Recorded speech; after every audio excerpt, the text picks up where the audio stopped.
നാളെ കൊച്ചിയിൽ കുടിവെള്ള വിതരണം മുടങ്ങും. ആലുവ ജലശുദ്ധീകരണശാലയിൽ വാർഷിക അറ്റകുറ്റപ്പണികൾ നടക്കുന്നതിലാണ് ഇത്. കൊച്ചി കോർപ്പറേഷൻ ആലുവ, കളമശ്ശേരി, ഏലൂർ, തൃക്കാക്കര മുനിസിപ്പാലിറ്റികളിലും എടത്തല, കീഴ്മാട്, ചൂർണിക്കര, ചേരാനല്ലൂർ, മുളവുകാട്, എളങ്കുന്നപ്പുഴ, ഞാറക്കൽ പഞ്ചായത്തുകളിലും ശുദ്ധജല വിതരണം മുടങ്ങും. ലാൽ കൃഷ്ണൻ ചേരുന്നുണ്ട് വിവരങ്ങളുമായി. ലാൽ, നേരത്തെ തന്നെ അറിയിപ്പ് നൽകിയിട്ടുള്ളതാണോ? എന്തൊക്കെയും അതിനുള്ള ഒരു തയ്യാറെടുപ്പുകൾ ഈ തദ്ദേശ ഭരണ സ്ഥാപനങ്ങളുടെ ഭാഗത്തു നിന്ന് ഉണ്ടാകുന്നുണ്ടോ? തീർച്ചയായിട്ടും ഇത് 2 ദിവസം മുമ്പ് പ്രത്യേകിച്ച് നോട്ടീസായി തന്നെ എല്ലാ മേഖലകളിലേക്കും അറിയിച്ചിട്ടുണ്ട്. കാരണം ഇതൊരു കോർപ്പറേഷനെയും 4 മുനിസിപ്പാലിറ്റിയെയും 5-ലേറെ പഞ്ചായത്തുകളെയും ബാധിക്കുന്ന ഒരു വിഷയമായതുകൊണ്ട് തന്നെയാണ് എല്ലായിടങ്ങളെയും നേരത്തെ തന്നെ ഇക്കാര്യം അറിയിച്ചിരിക്കുന്നത്.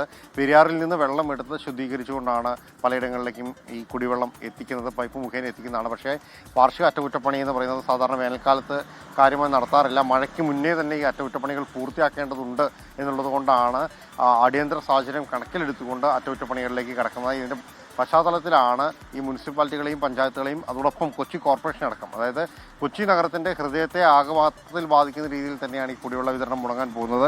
നേരത്തെ ഗോകുൽ പറഞ്ഞ പോലെ കൊച്ചി കോർപ്പറേഷന് പുറമെ Aluva municipality, Kalamassery municipality, Eloor municipality, Thrikkakara മുനിസിപ്പാലിറ്റിയും എടത്തല, കീഴ്മാട്, ചൂർണിക്കര, ചേരാനല്ലൂർ, മുളവുകാട്, എളങ്കുന്നപ്പുഴ, ഞാറക്കൽ പഞ്ചായത്തുകളെയുമാണ് ഇത് ബാധിക്കുക.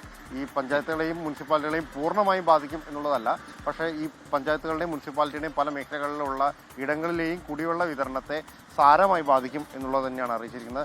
അതുകൊണ്ട് തന്നെ ആളുകൾ ഇതുമായി ബന്ധപ്പെട്ടുകൊണ്ടുള്ള മുൻകരുതലുകൾ സ്വീകരിക്കണം എന്നുള്ളതാണ്. അത് കഠിനമായ അവസ്ഥയിലേക്ക് പോവുകയാണെങ്കിൽ പ്രതിവിധി എന്ന രീതിയിൽ ടാങ്കറിൽ വെള്ളം എത്തിക്കുന്ന അടക്കമുള്ള കാര്യങ്ങളും ആലോചിക്കുന്നുണ്ട്. പക്ഷേ അത്രയും വലിയ പ്രതിസന്ധിയിലേക്ക് പോകില്ല എന്നുള്ളതാണ് നിലവിൽ പ്രതീക്ഷിക്കുന്നത്. ശരി, ലാൽകൃഷ്ണൻ വിവരങ്ങൾ നൽകിയതായാലും കൊച്ചിയും ചുറ്റുവട്ടത്തുമുള്ള ആളുകൾ ശ്രദ്ധിക്കുക. നാളെ കുടിവെള്ള വിതരണം മുടങ്ങും. അതിനുള്ള മുൻകരുതലുകൾ, തയ്യാറെടുപ്പുകൾ നടത്തുക.